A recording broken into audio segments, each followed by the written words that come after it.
Dear students, आज के इस क्लास में हम क्लास 10th के प्रोज सेक्शन के फोर्थ लेसन यानी चौथे लेसन का अध्ययन करने जा रहे हैं, जिसका नाम है from the diary of Anne Frank. Anne Frank की डायरी से। इसकी जो लेखिका हैं एनी फ्रैंक हैं। एक्चुअली जो इन्होंने डायरी लिखी एनी फ्रैंक ने, उसी डायरी से इस लेसन को लिया गया है। आइए इनके बारे में थोड़ा सा जान लेते हैं। इनका जो पूरा नाम है एनलिस मारिया एनी फ्रैंक।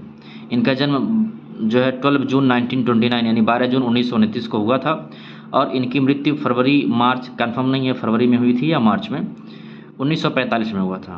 और इनका जन्म जर्मन में हुआ था, एक ज्यूज परिवार में यानी यहूदी परिवार में इनका जन्म हुआ था। एक्चुअली वर्ल्ड वार सेकेंड के दौरान जब नाजियों का शासन था जर्मनी पर, तो नाजी लोग यहूदियों से बहुत नफरत करते थे। हिटलर ने आदेश दे रखा था कि जो है नाजियों को यहूदियों को पकड़ के कंसंट्रेशन कैंप में डाल दिया जाए, गैस चैम्बर में डाल दिया जाए, या तो उन्हें गोली मार दिया जाए।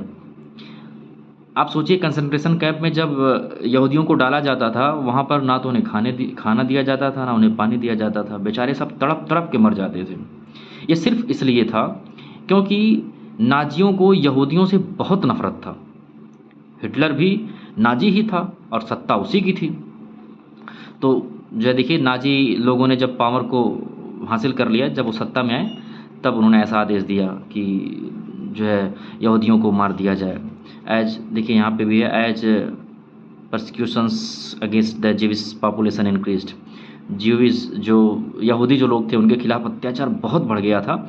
इसलिए इन लोगों को एनी फ्रैंक और इनके परिवार के लोगों को छुप छुप के रहना पड़ता था, क्योंकि ये भी यहूदी थे।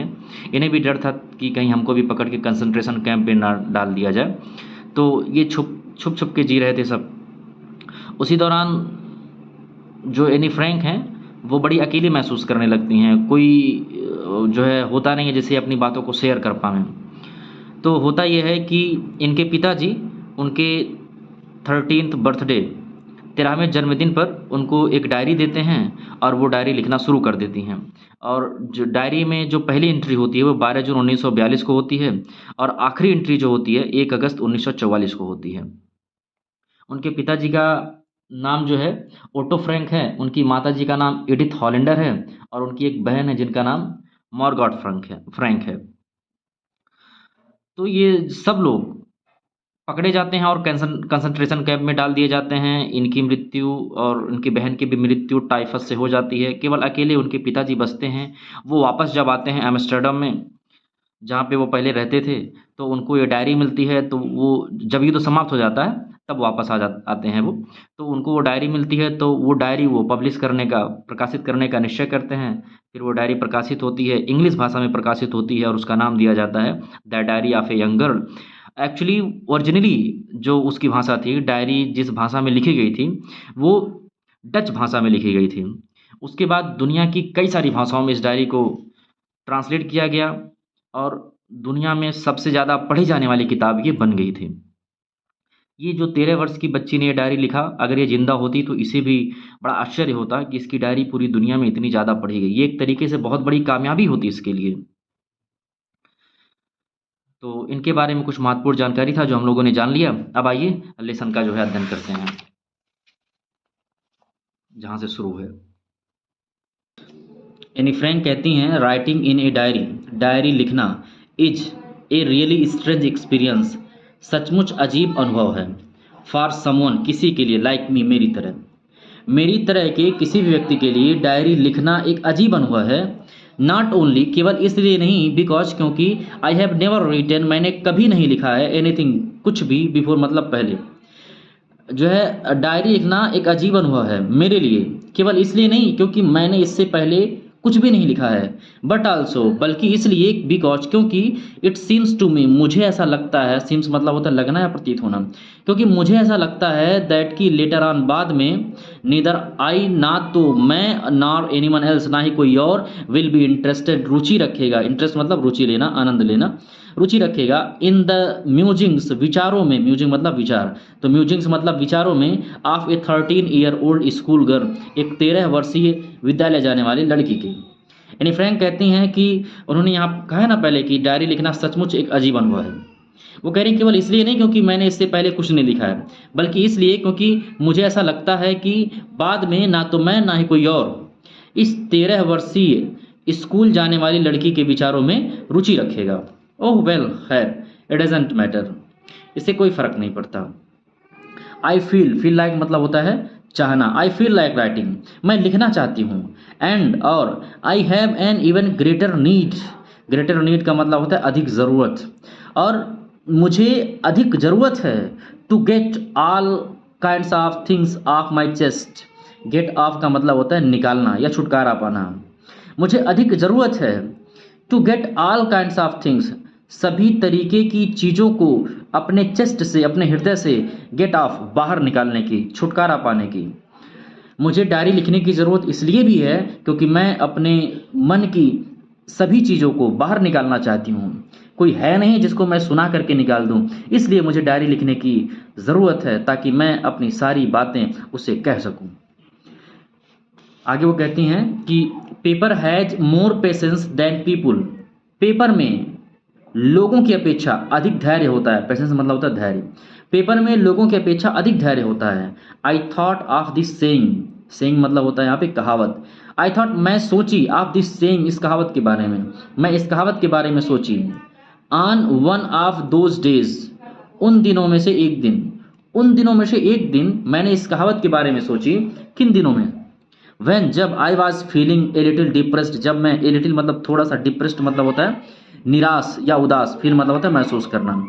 जब मैं थोड़ा सा निराश महसूस कर रही थी। And was sitting at home, और घर में बैठी हुई थी। With my chin in my hands, अपने हाथ से अपनी ठुड्डी को पकड़े हुए। बोर्ड, उबी हुई थी। एंड लिस्टलेस, निरुत्साहित महसूस कर रही थी। वंडरिंग, विचार कर रही थी। वेदर टू स्टे इन और गो आउट, कि स्टे इन अंदर ठहरूं और गो आउट बाहर जाऊं। एनी फ्रैंक कहती हैं कि जो है, मैं इस कहावत के बारे में, कहावत क्या है कि पेपर में लोगों की अपेक्षा अधिक धैर्य होता है, इसके बारे में उन दिनों में से एक दिन मैं सोची जब मैं जो है निराश महसूस कर रही थी। घर के अंदर अपने टुड्डी को अपने हाथ से पकड़ करके बैठी हुई थी, उबी हुई महसूस कर रही थी, निरुत्साहित महसूस कर रही थी और सोच रही थी अंदर ठहरूं या बाहर जाऊं।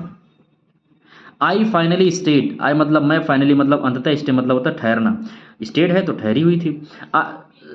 आई फाइनली स्टेड, मैं अंततः ठहरी। वेयर आई वाज, जहाँ मैं थी, जहाँ मैं थी वहीं पे मैं ठहरी। ब्रूडिंग, विचार करते हुए, ब्रूड मतलब होता है जो है चिंतित होकर विचार करना, तो विचार करते हुए। यस, हाँ, paper does have more patience, paper में मोर पेशेंस होता है, अधिक धैर्य होता है।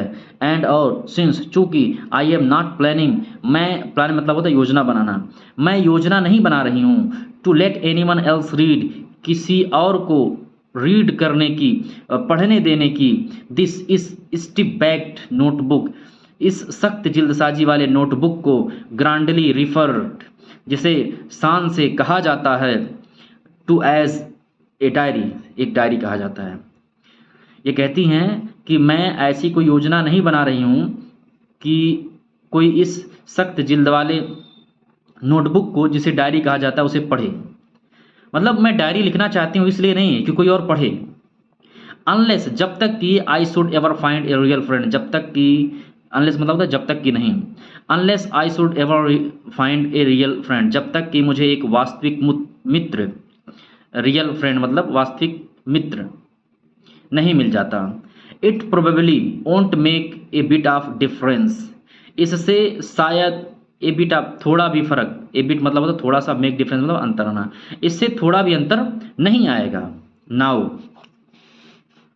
देखिए, नाउ अब, I am back to the point, मैं उस पॉइंट पे आता हूँ, सॉरी, मैं उस पॉइंट पे आती हूँ। पॉइंट मतलब बिंदु पर, मुद्दे पर, अब मैं उस मुद्दे पे आती हूँ। दैट प्रॉम्प्टेड मी, प्रॉम्प्ट मतलब होता है प्रेरित करना, जिसने मुझे प्रेरित किया। टू कीप ए डायरी, एक डायरी, कीप मतलब होता है रखना, एक डायरी रखने के लिए। इन द फर्स्ट प्लेस, पहले स्थान पर। अब मैं उस बात पर आती हूँ जिसने मुझे प्रेरित किया डायरी रखने के लिए। वो बात ये है कि I don't have a friend, मेरे पास कोई मित्र नहीं है, मेरे पास कोई मित्र नहीं है, इसलिए मैंने डायरी लिखना शुरू किया। Let me put it more clearly, मुझे थोड़ा और स्पष्टता से, मोर क्लियरली मतलब अधिक स्पष्टता से, लेट मी पुट, मुझे रखने दीजिए मेरी बात को, या मुझे थोड़ा और स्पष्ट करने दीजिए। सिंस, चूंकि no one will believe, no one मतलब कोई भी, विल बिलीव मतलब भरोसा नहीं करेगा, कोई भी भरोसा नहीं करेगा, दैट की ए 13 ईयर ओल्ड गर्ल, एक 13 वर्षीय लड़की, इज कम्प्लीटली, कम्प्लीटली मतलब पूरी तरह से, एलॉन मतलब अकेली है, इन द वर्ल्ड मतलब इस संसार में। कोई ये भरोसा नहीं करेगा कि 13 वर्षीय लड़की संसार में पूरी तरह से अकेली है, क्योंकि 13-14 वर्ष की बच्चियों का क्या काम होता है, चहल पहल करना, हंसना, मौज मस्ती में रहना। लेकिन अगर कोई 13 वर्ष की या 14 वर्ष की लड़की कहे कि मैं अकेली महसूस कर रही हूँ, मेरा कोई है नहीं, तो इस पर कोई यकीन नहीं करेगा। And I am not, Anne Frank कहती हैं कि आई एम नॉट, और मैं हूँ भी नहीं, आई हैव लविंग पेरेंट्स, मेरे पास लविंग पेरेंट्स हैं, प्रेम करने वाले माता पिता हैं, and a 16 year old girl, sorry 16 year old sister, और एक 16 वर्षीय बहन है, and there are about 30 people, और लगभग, अबाउट मतलब लगभग 30 लोग हैं, आई कैन कॉल फ्रेंड्स, जिन्हें मैं मित्र पुकार सकती हूँ, कॉल मतलब होता है पुकारना या कहना, जो है 30 लोग हैं जिन्हें मैं मित्र कह सकती हूँ। आई हैव ए फैमिली, मेरे पास एक परिवार है, मेरा एक परिवार है, लविंग अंट्स, प्रेम करने वाली चाचियां हैं, एंड ए गुड होम, और एक अच्छा घर है। नो नहीं, ऑन द सरफेस, सतही तौर पर, ऊपर ऊपर, आई सीम, मुझे लगता है, टू हैव एवरीथिंग, कि है पास होना, एवरीथिंग मतलब सब कुछ, ऊपर ही ऊपर मुझे लगता है कि मेरे पास सब कुछ है, except my one true friend, मेरे एक सच्चे मित्र के अलावा, एक्सेप्ट मतलब होता है के अलावा, ऊपर ही ऊपर मुझे लगता है कि मेरे पास सब कुछ है, बस कोई एक चीज़ नहीं है, तो वह है कि मेरे पास कोई सच्चा मित्र नहीं है। ऑल आई थिंक, ऑल मतलब सब कुछ, आई थिंक अबाउट, जिसके बारे में मैं सोचती हूँ, when I am with friends, जब मैं मित्रों के साथ होती हूँ, तो मैं किस चीज़ के बारे में सोचती हूँ, वो ये कि is having a good time, जब मैं मित्रों के साथ होती हूँ तो वो समय गुड टाइम, अच्छा समय होता है, मौज मस्ती का समय होता है, इसी के बारे में मैं सोचती हूँ।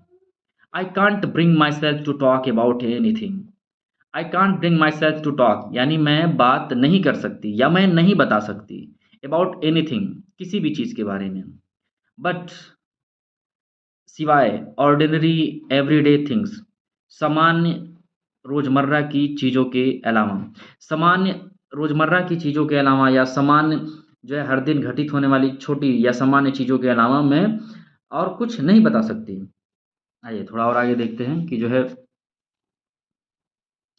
वी डोंट सीम, हमें ऐसा नहीं लगता, to be able to get any closure, get any closure का मतलब होता है थोड़ा पास आना या थोड़ा करीब आना, ऐसा नहीं लगता कि हम करीब आ रहे हैं, 30 लोग तो हैं, लेकिन ऐसा नहीं लगता कि हम एक दूसरे के करीब आ रहे हैं, and that is the problem, और यही समस्या है।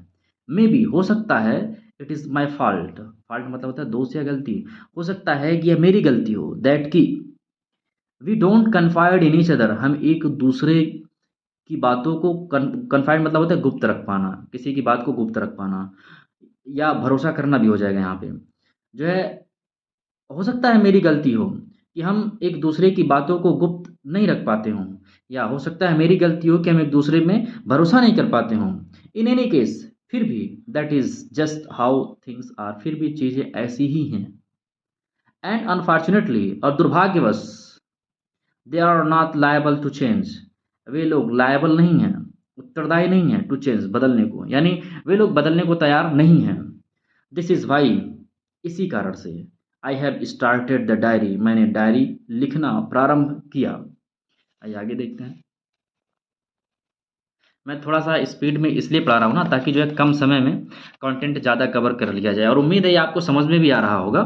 और अगर आपको स्पीड घटाना या बढ़ाना होता है तो यूट्यूब में वो ऑप्शन दिया होता है, आप वहाँ से जा करके स्पीड बढ़ा भी सकते हैं और घटा भी सकते हैं।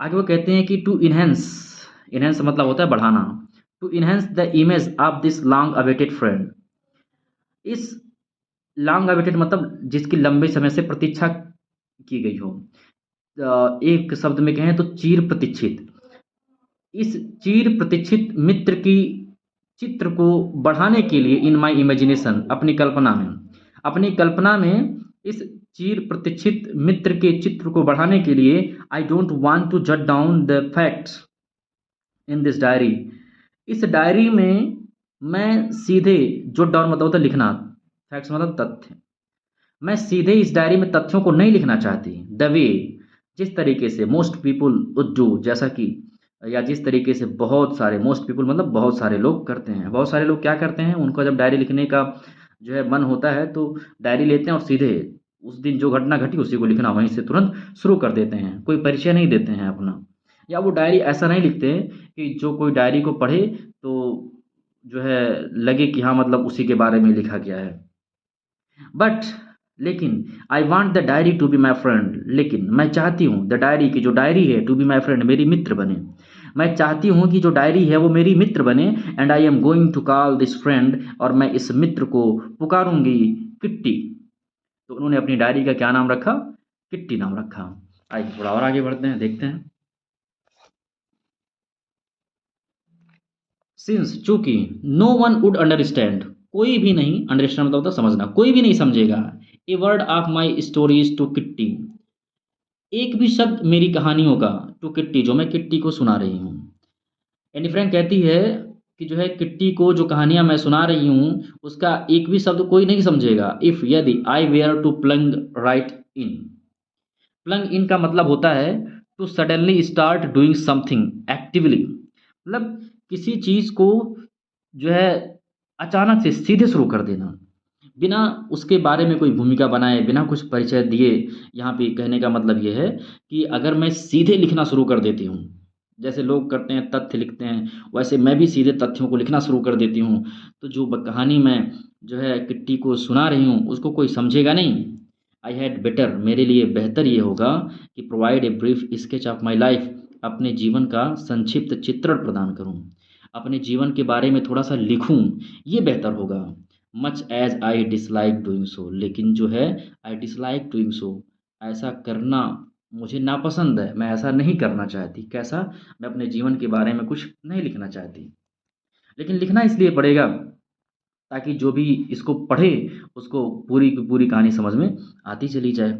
वो लिखती हैं, माय फादर, मेरे पिताजी, the most adorable father, adorable का मतलब होता है पूजनीय और प्यारा भी होता है। मेरे पिताजी सबसे प्यारे पिताजी हैं, आई हैव एवर सीन, मैंने शायद ही ऐसा पिता देखा हो। तो मेरे पिताजी डिडंट मैरी, मैरी मतलब होता है शादी करना, शादी नहीं किए, माई मदर, मेरी माँ से, अनटिल, जब तक कि ही वॉज 36, वो 36 यानी 36 वर्ष के नहीं हो गए, एंड सी वॉज 25, और वह 25 की नहीं हो गई, 25 वर्ष की नहीं हो गई। वो कह रहे हैं कि मेरे पिताजी मेरी माँ से तब तक शादी नहीं की है जब तक कि वो यानी मेरे पिताजी 36 वर्ष के नहीं हो गए और मेरी माँ 25 वर्ष की नहीं हो गई।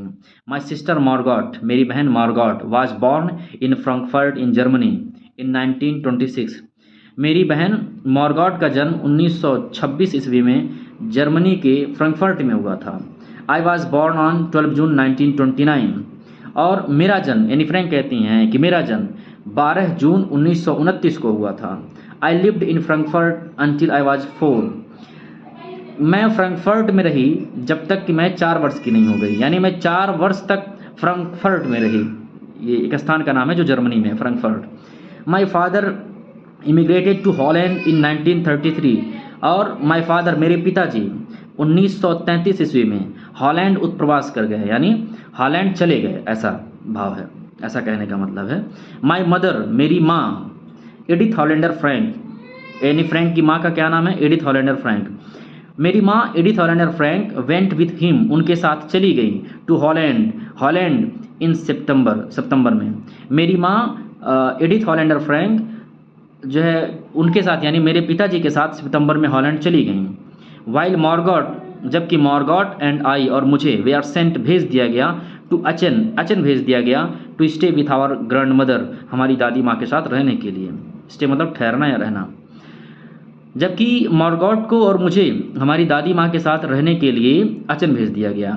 मॉर्गॉट वेंट टू हॉलैंड इन दिसंबर, मॉर्गॉट भी दिसंबर में हॉलैंड चली गई। एंड आई फॉलोड इन फरवरी, और उनके पीछे मैं भी फरवरी में चली गई।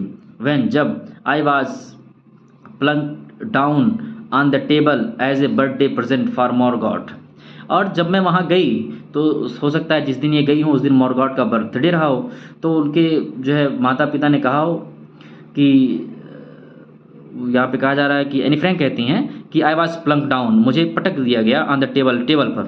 अब पटक दिया गया से तात्पर्य टेबल पे रखा गया होगा। एज ए बर्थडे प्रेजेंट, जन्म दिवस के उपहार के रूप में, फॉर मॉर्गॉट के। हो सकता है मम्मी पापा इनके कहे हों कि मॉर्गॉट तुम्हारे जन्मदिन पर लो ये तुम्हारा तोहफा है, एनी फ्रैंक को टेबल पे रख दिए हों। आइए आगे देखते हैं। I started right away at the Montessori nursery school, मैं मॉन्टेसरी नर्सरी स्कूल में पढ़ना शुरू कर दी। आई स्टेड देयर, मैं वहाँ रही या मैं वहाँ ठहरी रही, अंटिल आई वॉज 6, जब तक कि मैं 6 वर्ष की नहीं होगी, यानी मैं 6 वर्ष तक वहाँ रही। एट विच टाइम, जिस समय, I started in the first form, जो है उस समय मैं फर्स्ट फॉर्म में पढ़ रही थी। फर्स्ट फॉर्म मतलब पहली कक्षा में पढ़ रही थी। इन द 6th फॉर्म, 6वीं कक्षा में, माई टीचर, मेरी अध्यापिका आवाज मिसेस क्यूपरस थी। द हेड मिस्ट्रेस, और वही प्रधानाध्यापिका भी थी। एनी कहती है कि जब मैं 6वीं कक्षा में थी तो मेरी अध्यापिका मिसेस क्यूपरस और वही जो है प्रधानाध्यापिका भी थी। At the end of the year, वर्ष के एंड में, समाप्ति में, अंत में, we were both in tears, हम दोनों की आंखों में आंसू थे। एज, क्योंकि, we said a heartbreaking farewell, क्योंकि हम एक दूसरे को हृदय तोड़ देने वाला, दिल तोड़ देने वाला विदाई कह रहे थे। यानी फेयरवेल पार्टी होती है विद्यालयों में। एक अध्यापक और बच्चों का संबंध माता पिता और बच्चों की तरह होता है। सचमुच बच्चे जब कुछ समय तक साथ में रह लेते हैं और जब उन जो है फेयरवेल का टाइम आता है, सच में जब वो अलग होने वाले होते हैं तो आंखों में आंसू आ जाते हैं। थोड़ा कष्ट तो सच में होता है। तो इनको भी हुआ, दोनों लोगों की आंखों में आंसू थे। आगे वो कहती हैं कि इन द समर ऑफ 1941, 1941 के गर्मी के मौसम में, ग्रैंड माँ फेल इल, दादी माँ बीमार पड़ गई। And had to have an operation, have an operation का मतलब ऑपरेशन करना, और उनका ऑपरेशन करना पड़ा। सो इसलिए माई बर्थडे पास्ट, मेरा जो जन्मदिन था वो बीत गया विथ लिटिल सेलिब्रेशन, बिना किसी उत्सव के। मेरा जो है जन्मदिन बिना किसी उत्सव के बीत गया। क्यों जो है 1941 में दादी माँ बीमार पड़ गई थी और उनका ऑपरेशन करना पड़ा था। ग्रैंड माँ डायड इन जनवरी 1942, और 1942 ईस्वी में दादी माँ का देहांत हो गया। नो वन नोज, कोई नहीं जानता। हाउ ऑफन, कितनी बार, आई थिंक ऑफर, मैं उनके बारे में सोचती हूँ। कोई नहीं जानता मैं उनके बारे में कितना सोचती हूँ। एंड स्टिल लव हर, और अभी भी उनसे प्रेम करती हूँ, ये कोई नहीं जानता। दिस बर्थडे सेलिब्रेशन इन 1942, और 1942 का ये जो जन्म दिवस था, जन्मदिन का उत्सव था, वाज इंटेंडेड टू मेकअप, इस इरादे से किया गया था। इंटेंड मतलब होता है इरादा करना। इस इरादे से किया गया था to make up for the other, दूसरे की भरपाई हो जाए। दूसरे की भरपाई के इरादे से किया गया था। दादी माँ नहीं थी, बहुत दिनों से जो है कोई उत्सव नहीं मनाया गया था, इसलिए लोगों ने सोचा कि जो इसको मनाया जाए। And grandma's candle was lit along with the rest, बहुत सारे कैंडल जलाए गए थे और साथ ही साथ दादी माँ का भी कैंडल जलाया गया था। द 4 ऑफ अस, हम में से चारों लोग, कौन कौन से, मॉर्गॉट यानी एनी फ्रैंक की सिस्टर एनी फ्रैंक और उनके माता पिता, वही कह रहे हैं हम चारों लोग, are still doing well. Doing well का मतलब यहाँ पे ठीक ठाक थे, अच्छे थे, स्वस्थ थे। हम चारों लोग स्वस्थ थे, अच्छे थे। And that brings me to the present date of 20 June 1942। अब वो कह रहे हैं कि अब मैं 20 जून 1942 के वर्तमान तारीख पर आती हूँ। And the solemn dedication of my diary, और अपनी डायरी के जो है पावन या पवित्र समर्पण पर आती हूँ। उम्मीद है आपको यहाँ तक समझ में आया होगा। अगर समझ में आया तो वीडियो को लाइक और सब्सक्राइब जो है चैनल को सब्सक्राइब ज़रूर करिएगा, और समझ में आया तो एक बार कमेंट ज़रूर करिएगा कि समझ में आ गया है। और अगर कोई क्वेश्चन हो आपका तो आप ज़रूर कमेंट में पूछ सकते हैं। ठीक, आज के लिए बस इतना ही, फिर मिलते हैं अगले वीडियो में दूसरे पार्ट के साथ। अभी हमने आधा ख़त्म किया है, अभी आधा पढ़ना बाकी है। ठीक, तब तक के लिए wish you all the best and जय हिंद।